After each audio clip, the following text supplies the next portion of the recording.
Wabarakatuh, tak screen dan share-share live kita ni korang. Assalamualaikum semua.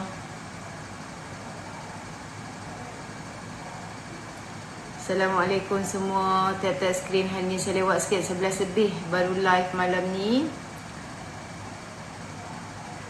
Selamat datang. Okey. Berkenaan dengan setiap bulan mereka ni meratib kerajaan akan tumbang. Supaya apa? Supaya pengikut mereka ni tak lari dan tidak berhenti untuk berharap. Disuapkan kepada mulut pengikut-pengikut juga wala-walaun dan juga wala-utik ni, supaya duk ratib berkenaan kita akan jadi. Waalaikumsalam. Salam perpaduan. Kita ni akan jadi kerajaan tak lama lagi. Pi mana? Saya tertidur tadi lepas isyak. Recharge bateri sekejap. Okey. Setiap hari duk ratib DAP supaya orang Melayu menjadi resis dan bencikan parti lawan. Strategi utama Perikatan Nasional adalah untuk beli masa sambil menanti pilihan raya 2027. Dia tahulah sebenarnya apa yang dia ratib hari ni memberi kesan kepada beberapa tahun akan datang. Sebab itu kita buat live dekat sini sebenarnya. Sama ada live kita ni dikongsi atau tidak, tolong share-share korang. Sambil korang tap-tap screen, share-share lah kepada jiran-jiran sebelah yang mungkin ada akaun TikTok juga yang korang boleh share. Adik-beradik ke, kalau dia rasa dia nak tengok, dia boleh tengok kan penerangan kita dekat sini. Dan kita nak educate lah sebenarnya. Sebab dah ramai yang kita dapati bahawa mula-mula dia tak sokong kerajaan perpaduan. Sebab kadang-kadang bukanlah asbabnya kita. Sebabnya Allah tu nak buka hati.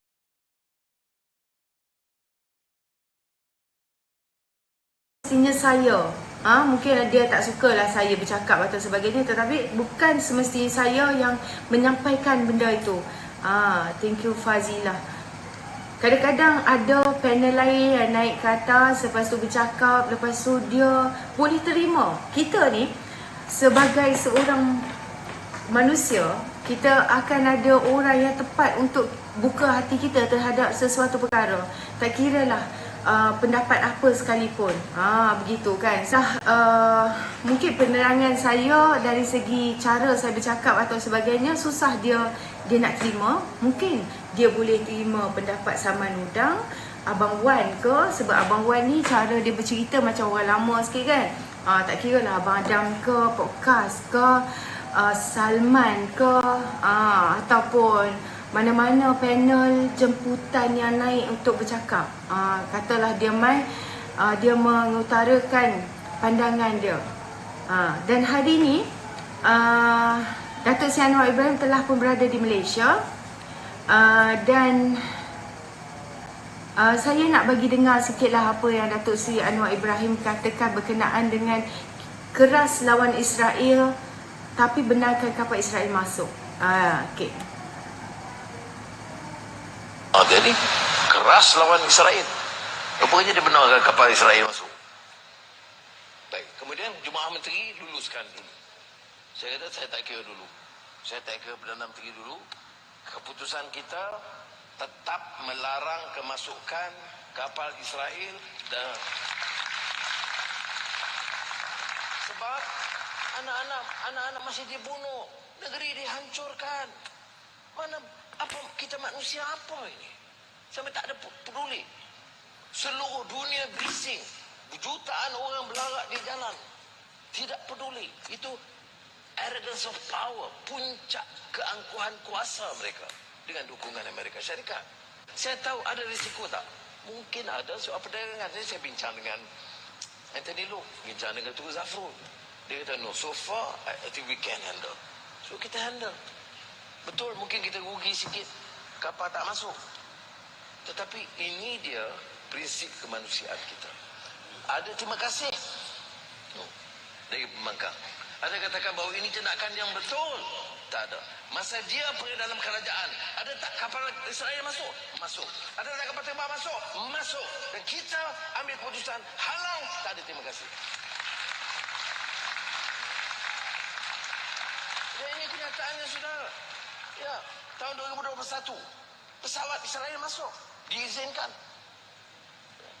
Dari 2002 masuk. Tapi kita ambil tindakan. Tak terima kasih, tak apa, maki lagi. Alat Yahudi memang penyokong Zionis. Ini yang saya kata politik yang merosakkan. Okey.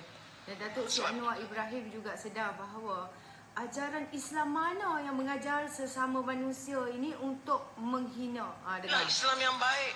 Jadilah muslimun haqiqiyun. Jadilah akhlak yang baik dan nilai yang baik. Tapi tidak perlu benci kepada orang.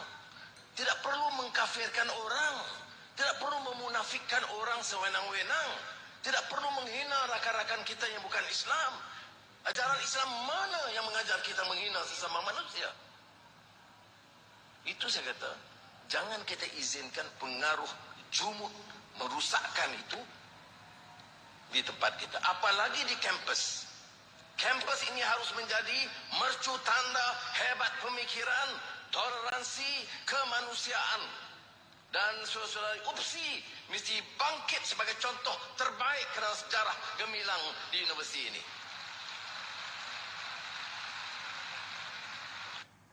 Okey. Baik. Itu ucapan Datuk Seri Anwar Ibrahim lah siang tadi.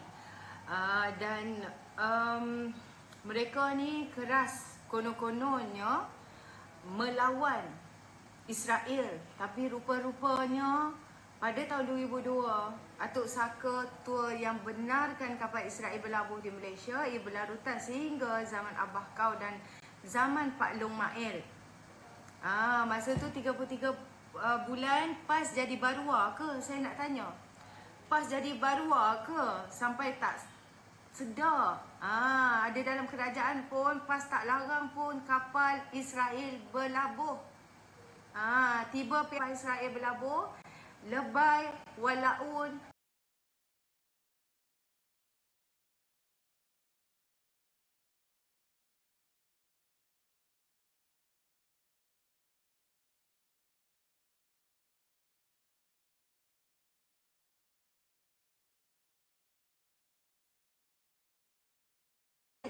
adakah dia marah tindakan Datuk Seri Anwar Ibrahim tu seolah-olah dia menyokong Israel?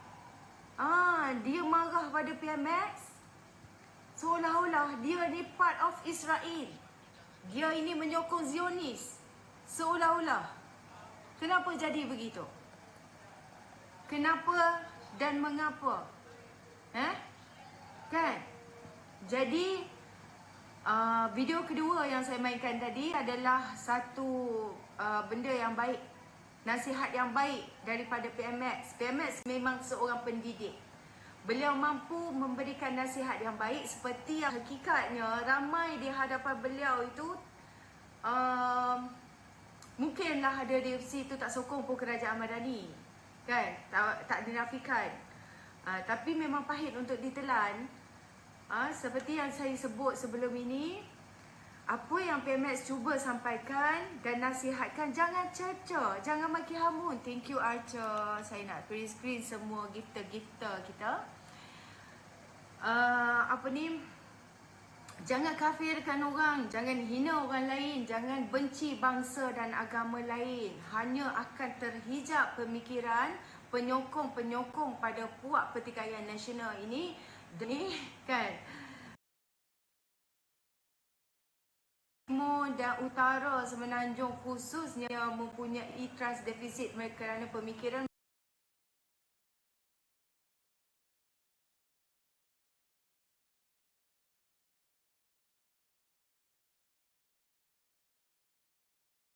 dan juga guru. Majoriti menjawab awal yang juga guru ada juga yang tidak menyebelahi PMX dan kerajaan perpaduan Madani di mana silapnya. Fitnah dan hasatan belum rasa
Jadi dengar sendirilah apa yang Datuk Seri Anwar Ibrahim katakan.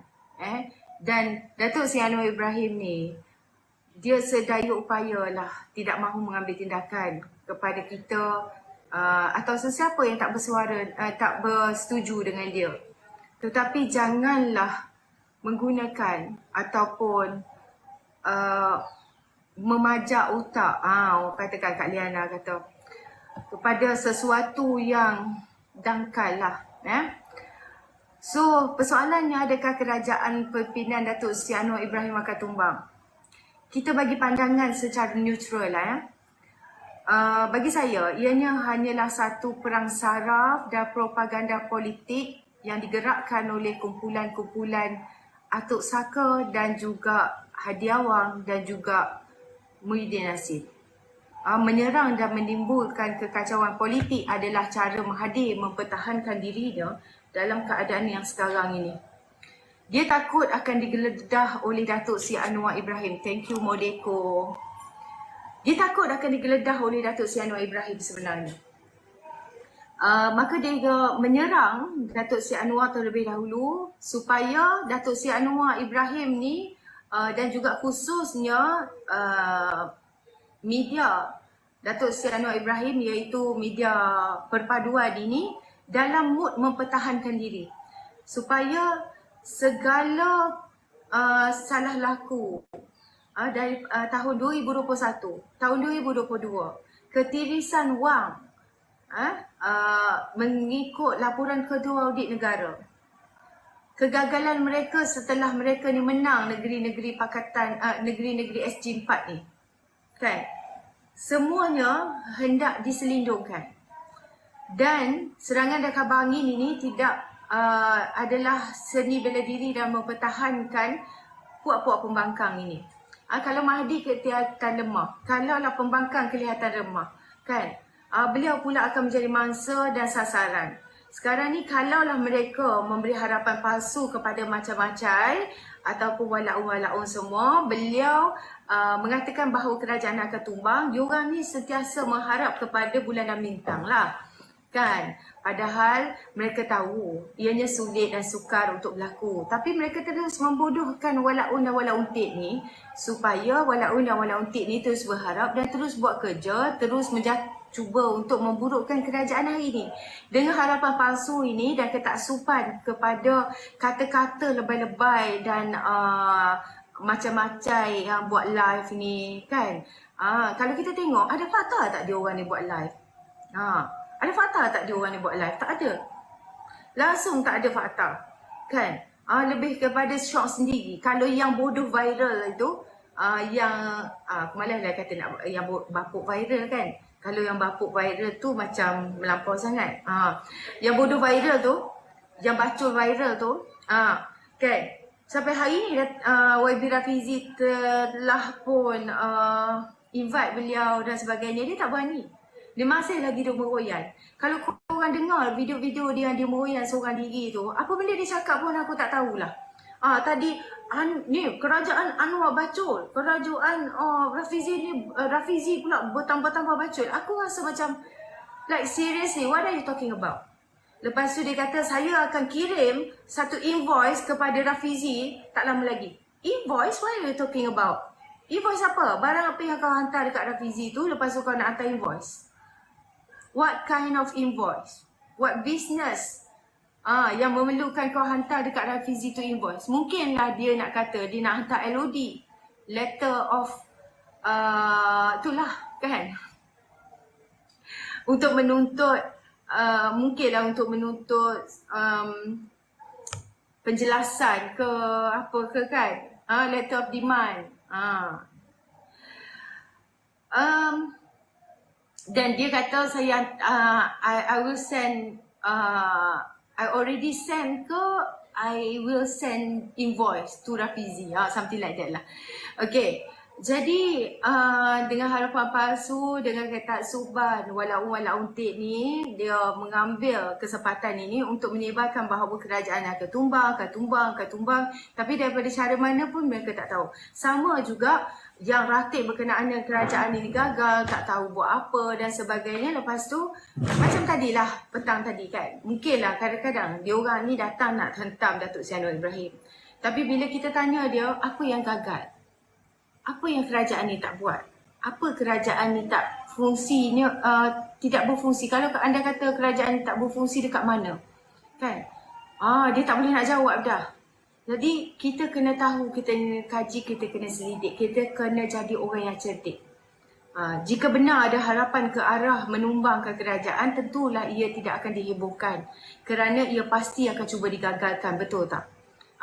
Dan kalau Anwar ni mungkin tumbang, tapi bukan dalam masa yang terdekat ni, kerajaan ini akan kekal dalam masa 5 tahun lagi. Mungkin kita boleh fight balik pada PRU 16 yang akan datang. Sabar dan tunggu masanya sajalah, buat kerja masing-masing.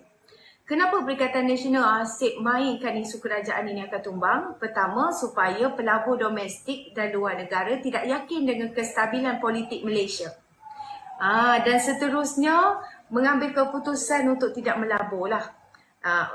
Kedua, seperti yang saya katakan tadi, adalah untuk menutup kelemahan sendiri di mana ahli-ahli parlimen mereka tak ada duit dah nak bantu rakyat.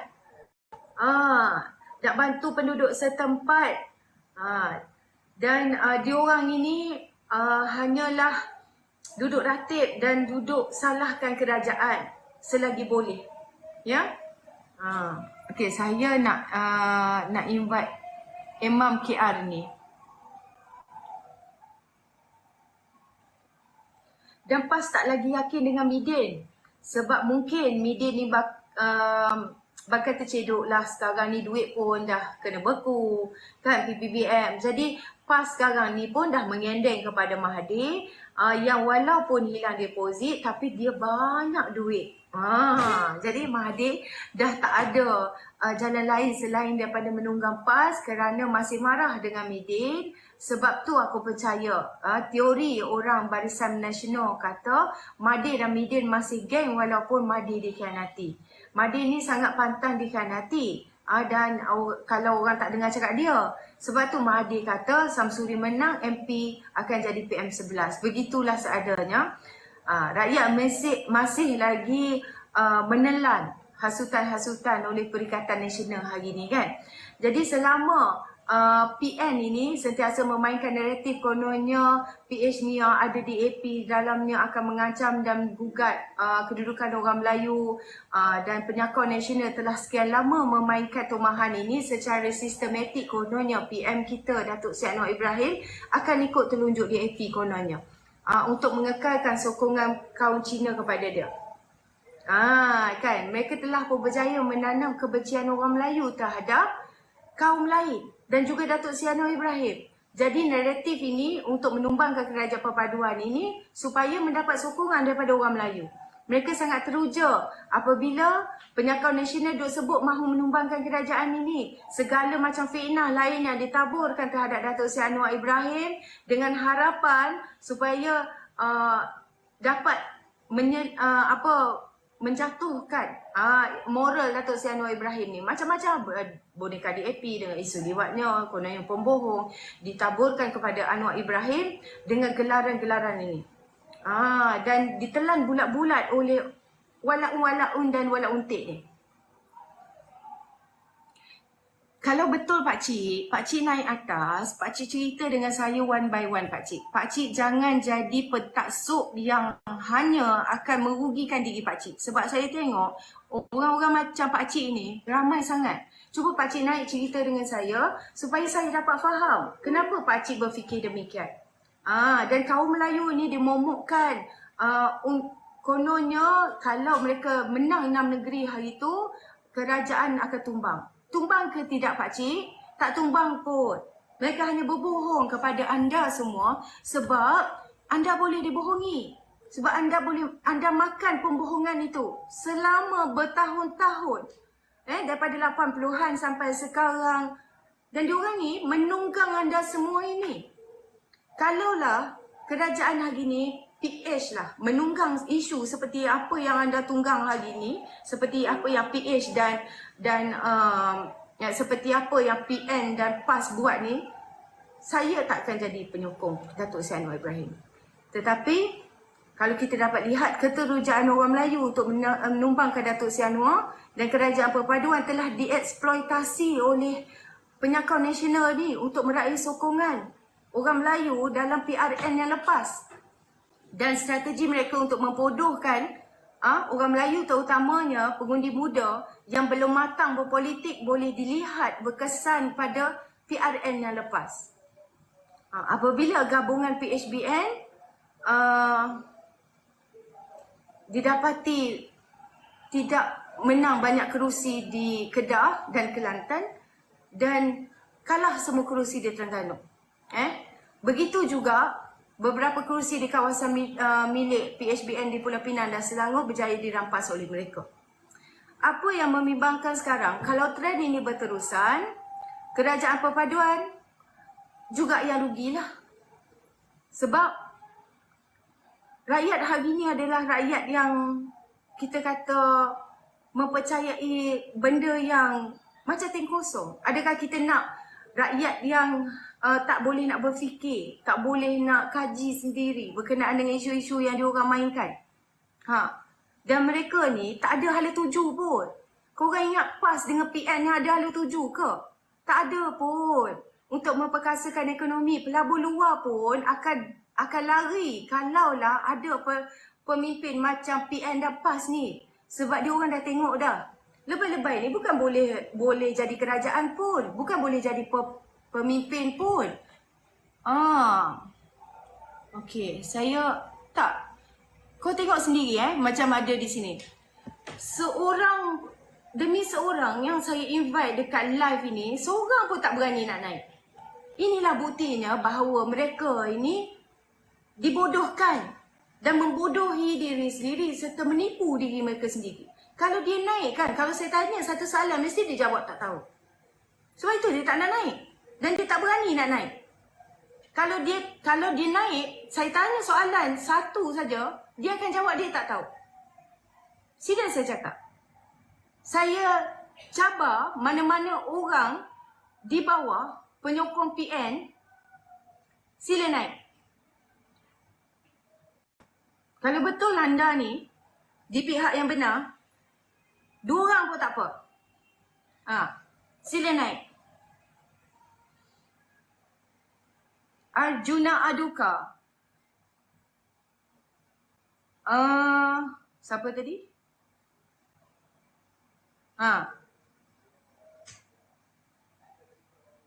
Cepat. Londi. Cepat. Alah, dan korang tutup invitation. Seorang pun takkan berani.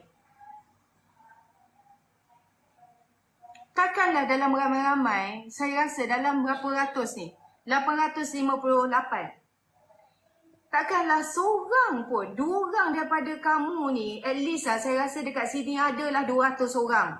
Daripada pihak sana lah 200 ke 100 orang. Takkan seorang pun tak ada yang berani nak bercakap kat atas ni. Korang ni duduk tuduh berkenaan dengan 862. Tak, skrin saya dan anda lain tau. Host ni nampak lain daripada orang bawah nampak. Saya dapat nampak sini 891. Okey, kos harga hidup akan meningkat dan rakyat yang akan sengsara kononnya. Depa duk ratik. Korang faham tak? Kalaulah depa ni Kerajaan Perikatan Nasional menjadi kerajaan, kita akan meningkat dengan hutang. Dan rakyat akan sengsara. Akhirnya hutang negara akan bertambah kerana mereka hanya mampu buat hutang saja. Mereka tak gerti bagaimana nak pergi cari pelabur dan sebagainya. Macam mana pelabur nak masuk? 915 liao. Okey. Mama Lai. Okey, jadi kita tengok sebelum ini mereka hanya memacu negara hanya dengan hutang. Maka akan terjadilah seperti Sri Lanka itu yang kita takut. Dan Zimbabwe di mana negara China Komunis kontrol ekonomi mereka sebab mereka berhutang dengan Republik China Komunis ni. Skrin saya 905. Skrin saya sekarang 903. Beza-beza skrin kita. Okey, malang sekali orang Melayu tak sedar akan hal ini dan mereka berseronok jika pemimpin yang mereka sokong kononnya daripada kalangan Melayu yang terpaling Islam, yang meratip Melayu dan Islam ini tak buat apa pun untuk orang Melayu. Selama 22 tahun apa yang dibuat untuk orang Melayu? Selama 33 tahun di Kelantan tu apa yang dibuat untuk orang Melayu? Tak ada apa. Tak payah nak cakap nak ratib Melayu lah. Naik atas ni beritahu aku apa sumbangan oleh kerajaan PAS untuk memetabatkan Islam di negara kita ini. Apa sumbangan Mahathir untuk mematabatkan Melayu. Malah banyak kroni-kroni Mahathir ni terutamanya daripada bukan Melayu. Mereka berseronok. Kononnya kalaulah pemimpin daripada mereka. Kan? Tapi masih lagi duduk usung Temilo. Bukannya lepas diorang ni jadi jadi kerajaan macam 3 bulan hari tu, kau dah senang lenang. Kau dibalas jasa oleh PAS. Tidak. Mereka tak peduli pun pasal kau. Mereka peduli pasal kesenangan mereka saja. Kau dapat apa? Kau tak dapat apa pun. Sama je. At least lah. Kalau PAS dah jadi kerajaan, Kelantan tu berubahlah sikit nasib. Kan? Kedah tu berubahlah sikit nasib. Dah jadi kerajaan. Negeri-negeri yang mereka perintah ni at least dapat perhatian yang lebih. Tetapi kalau kita dapat lihat, Wang Ehsan masih lagi Wang Ehsan, bukan Wang Rati. Kan? Mereka tak peduli pun. Dan orang-orang yang menyokong ni, dia penyakau pun penyakau lah. Rasuah pun rasuah lah. Bila kita sebut berkenaan dengan kes yang diorang hadapi, dia kata apa? Alah, tak terbukti lagi bersalah, baru masuk mahkamah lagi. Not proven guilty lagi, dia cakap kan. Sakau duit negara, tak beradab, suka tabur fitnah, menghina. Tidak sedar bahawa mereka hanya menang sorak, tapi kampung yang akan tergadai. Contohnya macam Kelantan. Berapa ribu ekar tanah yang diserahkan kepada Cina daripada komunis tu? Berapa ribu? Sampai harimau pun tak terbela. Kau tengok harimau-harimau dah keluar daripada hutan. Dah sebab tak ada hutan lah. Dia lapar nak cari makan. Kan? Sampai diserang orang-orang Guru Musang tu. Ada tak siapa yang nak memperjuangkan hak harimau tu? Sebab lebay kata, harimau ni kalau kita lagi terbang balak tu, lagi dia mudah cari makan, mudah membiak kononnya. Itu teori kepala bapak hampa lah tu. Kan? Kita ada 4 tahun lagi untuk mematahkan segala bentuk hasutan. Thank you Farida, saya nak print screen. Okey dah. Okay, segala bentuk hasutan, kita ada 4 tahun lagi yang dimainkan oleh mereka ni nak mencerdikkan penyokong-penyokong atas pagar khususnya supaya jangan percaya kepada pembodohan yang dimainkan oleh mereka.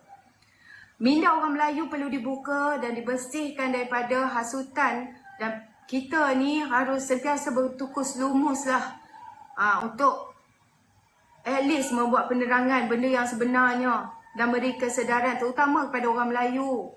Jom bangkit sebelum nasib jadi bubur. Jom bangkit sebelum diorang ni dapat membodohkan lebih ramai orang lagi. Sebab Nabi Muhammad pun kata, kita ni kena lawanlah puak-puak Khawarij ni kan. Bayangkan ini adalah tanggungjawab kita lah. Dan cara pemikiran golongan Khawarij ni diikuti oleh orang yang asyik duk main berkenaan dengan isu. Ada tulisan Presiden dalam ruangan harakah yang bertajuk cara golongan munafik menentang Islam diikuti Israel dan Pakatan Harapan. Dan asas kepada tulisan tersebut, inilah yang diorang nak mainkan supaya pengikut-pengikut dia jadi taksub. Jadi pajak otak kepada pemimpin mereka. Kan? Ditunjangi, inilah sikap yang berbeza yang antara pemimpin dalam Pakatan Harapan dalam Kerajaan Persekutuan hari ini yang diterajui oleh Kerajaan Madani. Hujah yang diberikan oleh Presiden itu sendiri dengan warna-warna pemikiran Khawarij yang mudah menyatakan sekelompok umat manusia yang berbeza dengan mereka sebagai munafik. Maka selepas ini tak heranlah gelaran kafir pula yang akan menyusul daripada puak-puak ini. Kan? Dah panggil orang munafik. Munafik ni lepas tu kafir pula. Selepas memunafikkan kerajaan Madani, dituduh pula kerajaan Madani sebagai mengikut langkah musuh Islam, iaitu Israel, dengan beri layanan terhadap Hamas. Itulah sifat yang perlu dihindari lah jika kita ni umat Islam bersatu padu atas semangat ukhuwah Islamiyah. Persoalan yang dibangkitkan secara tata cara golongan munafik yang mahu melumpuhkan sokongan Ansar kepada Rasulullah SAW dengan menyekat bantuan kewangan kepada golongan Ansar agar mereka melenturkan sokongan kepada Rasulullah SAW.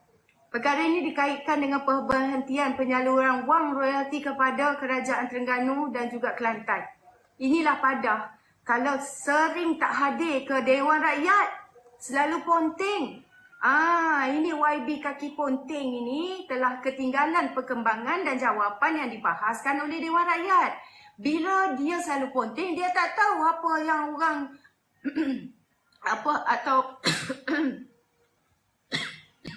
atau menteri jawab apa. Betul tak? Pertukaran wang royalti kepada wang ihsan dibuat ketika 2021 lagi, seperti jawapan bertulis dikemukakan oleh Tengku Zafrul pada 21 September 2021. Pergi cari balik video. 21 September 2021, ketika itu PAS bersama presidennya dalam kerajaan persekutuan. Tak apa, dah okey dah. Jumlah wang ihsan yang diterima hanya 200 juta berbanding 400 juta ketika zaman Pakatan Harapan menerajui kerajaan selama 22 bulan. Boleh atau tidak kita menyatakan PAS ini mengikuti sunnah Abdullah bin Ubay kerana menyekat atau menukar wang royalti kepada wang ihsan dengan jumlah yang diberikan hanya separuh daripada sebelum dia. Presiden PAS juga menyamakan kerajaan Madani dengan berperangai seperti Israel, dia kata, yang menyekat bantuan kepada Hamas yang menerajui politik Gaza. Okey, silakan Kak Siti. Jom, Kak Siti perempuan, saya perempuan, jom kita berbahas dekat atas ni. Silakan. Inilah kalau kita ni, akibatnya nak sangat ulama'-ulama', kononnya ulama' PAS yang telah dipilih oleh rakyat, tidak hadir ke Dewan Rakyat. Penerangan yang diberikan oleh kerajaan, khususnya Perdana Menteri, setiap hari Selasa. Tanyalah nak tanya apa pun, tak puas hati apa. Dia jawab terus depan muka hang kalau hang tanya dia. Mudah faham. Dia jawab terus. Tapi tak datang tu kenapa? Untuk apa jadi ahli parlimen kalau asyik ponting? Sebab dia tak larat dah. Dia tak mampu dah nak menjadi presiden parti dan juga biarkan dia Kak Fatimah. Dia tak mampu nak jadi MP dah.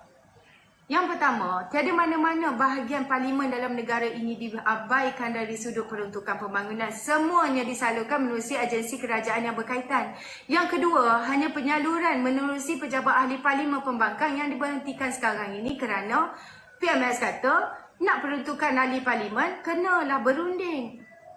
Yang ketiga, pemberhentian ini pula bersifat mutlak. Ia masih lagi terbuka kepada rundingan dan persetujuan bersama. No talk, no money. Bukan no money, no talk. No talk, no money. You have to talk first, then we give you the money. Okay? Ada syarat yang diminta oleh Perdana Menteri untuk membersihkan politik negara dari kekotoran dan kebodohan dan kefitnahan yang tidak berakhlak ini. Sampai bila kita nak berpolitik macam ni? Betul lah Datuk Seri Anwar tu buat. Kalau diikutkan segala nafsu puak-puak lebay ni, bungkuslah. Kan, kegagalan untuk hadir dengan sengaja tanpa sebab ke sidang Dewan Rakyat adalah satu pengkhianatan terhadap amanah yang diberikan oleh rakyat. Rakyat ni pilih Haji Hadi untuk apa? Untuk bawa isu rakyat ke parlimen. Tapi kalau dah tak hadir tu, bukankah amanat yang telah dikhianati? Gitu. Kan? Ini kegagalan untuk hadir itu dengan sengaja memang adalah satu bentuk yang itu macam rezeki yang haram lah. Kalau kita kata mengular ni, ponting kerja, let's say lah waktu kerja kau boleh pergi minum air dan sebagainya. Waktu kerja tu, duit yang kau buat, gaji yang kau terima tu tak halal, betul tak? Pandai pula dia cakap pada orang lain. Berceramah, depan walau ni bukan main lagi. Kan? Tapi dia sendiri yang buat. Antara ciri-ciri munafik lah seperti dinyatakan dalam hadis. Tanda-tanda orang munafik adalah 3, iaitu apabila dia berbicara dia dusta, apabila dia berjanji dia tak tepati, dan apabila dia beri amanah dia khianati. Riwayat Al-Bukhari, Muslim. Kan? Tapi tak tergamak lah nak menyamakan presiden tu dengan Abdullah bin Ubay. Cuma mengambil iktibar dari hadis Rasulullah SAW bagi menghayati ajaran Islam yang sebenarnya. Kan, apabila seseorang mengamanahkan kepada sebuah organisasi untuk menguruskan derma terhadap umat Islam, ia perlu dilaksanakan dengan sempurna. Ia bagi melaksanakan perintah Allah dalam surah An-Nisa. Sesungguhnya Allah menyuruh kamu supaya menyerahkan segala amanah kepada ahlinya yang berhak menerimanya, dan apabila kamu menjalankan hukum di antara manusia, kamu menghukum dengan adil. Sesungguhnya Allah itu memberi pengajaran yang sebaik-baiknya kepada kamu. Sesungguhnya Allah sentiasa mendengar lagi sentiasa melihat. Menyamakan pemeliharaan amanah dengan sikap Yahudi atau Israel ini yang menafikan hak rakyat Palestin adalah tidak tepatlah. Setiap transaksi umat Islam perlukan catatan akad dan kejelasan urus niaga, betul? Saya beli, saya jual dan sebagainya. Dan begitu juga dengan derma yang tak sampai kepada rakyat Palestin ni. Alamak, tak sempat lah. Terima kasih siapa yang bagi gift tu. MNA 7919. Penyelewengan. Kalaulah kita ni bagi derma kepada sesuatu organisasi, lepas tu kita harapkan derma yang kita derma tu sampai kepada pihak yang sepatutnya menerima derma tersebut. Tapi malangnya hari ini kita dapat lihat ada satu organisasi yang sengaja diwujudkan bertujuan untuk memberi sumbangan rakyat Malaysia kepada Palestin, rupanya disalahgunakan. Tapi adakah Walaun marah berkenaan dengan ini? Dia tak marah. Dia tak nak bangkitkan pun, malah dia menuduh kerajaan hari ini telah menyebabkan derma tu tak sampai. Sebab apa? Sebab geng dia yang buat. Kalaulah ini satu organisasi yang berkait dengan Kerajaan Perpaduan ataupun PKR, dah lama dah dia turun ke jalanan untuk dia buat demo. Tunjuk perasaan. Kan? Dan sepatutnya itulah yang disamakan dengan Israel, dengan Yahudi, dengan Zionis. Inilah yang telah membina mahligai di atas pusara orang-orang yang ni rakyat Palestin ni. Jadi pemikiran Khawarij ni bertitik tolak daripada ketasupan melampau kelompok ini sehingga tergamak menuduh dan mempersoalkan keimanan dan keislaman orang lain. Banyak mana dah puak-puak Walaun ini, penyokong mereka yang naik dekat sini, cakap dekat kita, mu ni set-set mu ni kafir belaka ni. Senang, semudah itu. Sebab apa? Sebab dia duduk dengar ceramah dan hasutan yang membodohkan minda mereka ni. Dan ia memecahkan umat seperti yang berlaku di awal sejarah perkembangan Islam ketika zaman para sahabat Nabi dululah. Kelompok Khawarij ini mempertikaikan keabsahan pemimpin ataupun khalifah yang telah dibai'ah oleh umat Islam lain. Ia menimbulkan keraguan dengan mempromosi fitnah sehingga tergamak menghalalkan nyawa para sahabat untuk dibunuh sewenangnya. Pemikiran seperti ini mampu menghancurkan kekuatan politik umat Islam. Pemikiran wasatiyah yang sederhana dan berhati-hati seperti dibawa oleh Ahlus Sunnah wal Jamaah perlu menjadi majhad kita. Yang sayangkan perpaduan sama kita. Kan? Kelompok Khawarij ini ditunggangi oleh siapa? Israel. Untuk memecah belahkan umat Islam.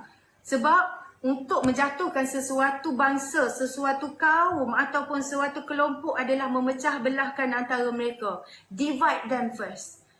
Bila mereka dia berpecah, mereka akan lemah. Kalau bersatu kuat tak? Kuat. Jadi kita pecahkan mereka ini dulu daripada dalam, lepas itu barulah kita jatuhkan mereka. Jadi mereka yang memecah belahkan umat Islam inilah sebenarnya yang membantu Israel, dengan kata lain dia Israel sebenarnya. Kan? Jadi marilah sama-sama kita doa supaya kita ni dipelihara daripada kita terpengaruh daripada pemikiran-pemikiran diorang ni. Kerana bahaya weh. Seperti yang diriwayatkan oleh sepotong hadis oleh Ibnu Umar dalam Sahih Al-Bukhari, iaitu golongan Khawarij ni. Thank you Danisha. Okey, sempat free screen. Jadi golongan Khawarij ni adalah sejahat-jahat makhluk Allah. Mereka mengambil ayat Al-Quran yang diturunkan kepada orang kafir dan meletaknya kepada orang Islam. Maksudnya apa? Mereka mengkafirkan orang Islam lah. Ayat Quran tu ditujukan kepada orang bukan Islam, tetapi dia letak kepada orang Islam. Macam mana tu? Betul tak? Silalah naik. Korang ni sukalah bagi saya ni cakap lama-lama kan. Lepas tu saya membebel seorang-seorang kat atas ni. Abaki, silakan Abaki naik atas. Saya dah invite dah tu.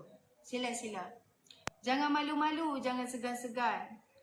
Kita sama kita je nak berdiskusi. Pandai-pandai semua. Tak, saya tak pandai pun. Abaki lagi pandai. Okey, silakan Tok Adi. Assalamualaikum. Sedap dengar yang dicakap. Saya sampai terlena lah. Terbuai.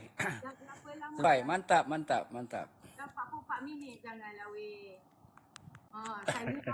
Saya kalau saya cakap seorang-seorang sejam, saya tutup awal nanti. Itulah saya terbuai lah dengan tajuk-tajuk, banyak tajuk tadi ya. Khawarij, mengenai PMX. Okey, ada berita terbaru ya ni. Yang baru kita terima tadi, bahawasanya SPRM telah menyita menara apa? Yang dimiliki oleh Tun Daim, menara Ikhwan. Alhamdulillah, kebenaran akan terungkap juga akhirnya. Kita akan tahu selepas ini banyak perkara besar akan rakyat ketahui. Mudah-mudahan apa yang diidam-idamkan oleh kita semua, bahawasanya rasuah dan juga penyelewengan dana negara ini akhirnya akan terbongkar satu demi satu. Semoga apa yang diusahakan oleh SPRM akan mendapat ataupun akan dapat berjalan dengan lancar tanpa ada gangguan apa-apa. Sebab ini duit rakyat atau duit negara ya. Dan minta-minta selepas ini masing-masing akan dihadapkan ke mahkamah lah untuk mendapatkan keadilan yang sewajarnya. So, apa yang ya? Sebab itu dia orang takut sangat Tok Adi. Tok Adi bayangkanlah, kalau dah dengar berkenaan dengan menara Ilham ini yang milik Tun Daim telah disita, dan bangunan setinggi 60 tingkat milik bekas Menteri Keuangan Tun Daim ini telah disita oleh Suruhan Pesuruhjaya Rasuah Malaysia SPRM. Dan bangunan berkenaan terletak di Jalan Binjai, Kuala Lumpur. Di Malaysia saja yang ada bekas ahli politik yang kaya raya sampai ada menara. Menara ni 60 tingkat milik bekas bekas Menteri Keuangan. Mana ada di luar negara-negara yang maju ni, yang diorang ni sampai ada menara, ada kekayaan luar biasa. Kita tengok Pandora Papers, Panama Papers. Sebab itu dia orang bimbang sangat. Jadi berita tindakan SPRM serta bangunan berkenaan dilaporkan oleh semua laporan TV, iaitu Singapura, Channel News Asia, dan memetik sumber berkata tindakan itu dibuat ke atas Daim ni kerana enggan mematuhi arahan SPRM untuk mengisytiharkan pegangan kewangan milik dia dan keluarga dia. Nampak? Dia risau berkenaan dengan duit. Kalau orang takut ni sebabnya apa? Sebab salah lah korang. Bukan dia takut sebab dia benar. Dia takut sebab dia salah. Korang walaupun ada apa? Kau cuba isytiharkan harta apa yang kau ada walaupun. Kau tengok ni, orang yang kau cuba nak lindungi, yang kau nak angkat kembali ni, sampai menara pun ada kroni-kroni dia. Betul yang ni, betul. Dan tak lama lagi mungkin akan keluarlah isu 830 bilion yang telah diwar-warkan oleh pusat berita daripada Taiwan ya. Berkenaan dengan harta seorang bekas Perdana Menteri Malaysia jugalah. Dan mudah-mudahan kes ini akan dibongkar secepat mungkin dan akan dikembalikan kepada rakyat duitnya lah. Sebab ini adalah duit rakyat atau duit negara, yang mana kehilangan duit negara begitu besar yang ni, bukan berjuta-juta lagi, akan tetapi berbilion-bilion duit rakyat Malaysia diselewengkan. Mudah-mudahan SPRM akan berjalan terus dengan integriti yang sempurna tanpa ada gangguan dari mana-mana pihak. Dan saya amat menyokong saranan daripada Yang Mulia Sultan Johor bahawa SPRM sepatutnya akan berada di bawah Agong.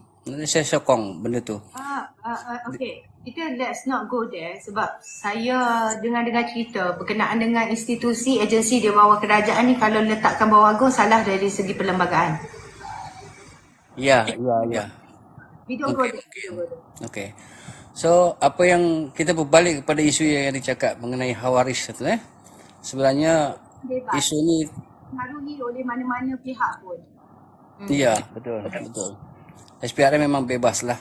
Kita harapkan begitu seterusnya dan sampai bila-bila akan terus bebas dan tak ada pengaruh daripada mana-mana ahli politik ya yang berkuasa seperti zaman-zaman yang lepas lah. So, apa yang sedang hangat dimainkan oleh walaun-walaun, kita menunggu yang ni pukul 12 ni lagi, saya ingat lagi 1 minit lagi akan bertukarnya PM baru ya. Perdana Menteri PM. Dan PM daripada 12 PM kepada 12.1 AM. Ini yang pasti.